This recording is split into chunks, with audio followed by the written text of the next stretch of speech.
नमस्कार, मी गौरव शेलार आणि आपण पाहता युवा महाराष्ट्र लाईव्ह वृत्तवाहिनी। सरकारने नवीन कायदा अंमलात आणण्यासाठी एक मसुदा तयार केला आहे। त्यावर हरकती एप्रिल पर्यंत मागवल्या आहेत। त्यामध्ये गंभीर प्रश्नावली या कायद्याने कोणाचा बळी घेतला जाईल सांगता येत नाही, मात्र त्याला अनेकांचा विरोध आहे। सरकार कायदा करताना सार्वजनिक जनहितार्थ विचार करत असतो हे मान्यच आहे, परंतु काही घटना लोकशाहीला मारक ठरणार आहेत अशी भूमिका घेणे गरजेचे आहे। नवीन कायद्यामध्ये सामाजिक संघटना, प्रशासन, नागरिक, न्यायिक सूचना आहेत। मग कायदा करण्यापेक्षा तत्पर सरकार, स्थानिक लोकप्रतिनिधी सत्तेत सर्वांचेच नाही का? लोकांसाठी केले जाणारे कायदे लोकांसाठी धोकादायक ठरणार नाहीत म्हणून स्थानिक लोकप्रतिनिधीच जबाबदार नाही का? या कायद्याच्या मंजुरीने खोट्या गुन्ह्यात मात्र वाढ होणार आहे।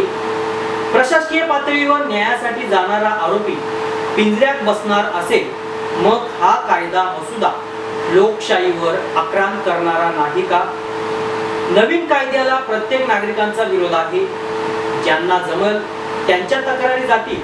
स्थानिक पातळीवर आपण निवडून दिलेल्या लोकप्रतिनिधींना कायदा करायचा आहे का? सत्ता खुर्ची आज आहे, उद्या नसणार। तारुणपणा उद्या म्हातारपणात येईल, तेव्हा आपल्या शब्दाला किंमत राहिली पाहिजे। सत्तेत कोणीही ठेकेदारी, मक्तेदारीने जाऊ शकतो, परंतु विरोधाभास चांगला प्रामाणिकपणाचा, सामाजिक नेतृत्वाची मुस्काटदाबी होईल याचा विचार सर्व स्तरातून करून कायदा जरूर करावा। लोकांच्या कोणत्या कायद्याला विरोध नाही।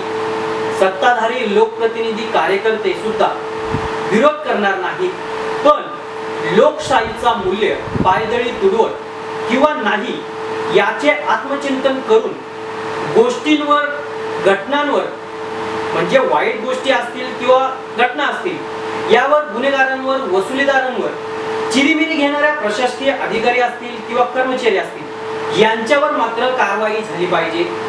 बोगसपणा करणाऱ्यावर सुद्धा कारवाई झाली पाहिजे, पण गरिबांवर अन्याय होणार नाही याची दक्षता सरकारने घेऊन नवीन कायद्याचा मसुदा मात्र तयार करावा।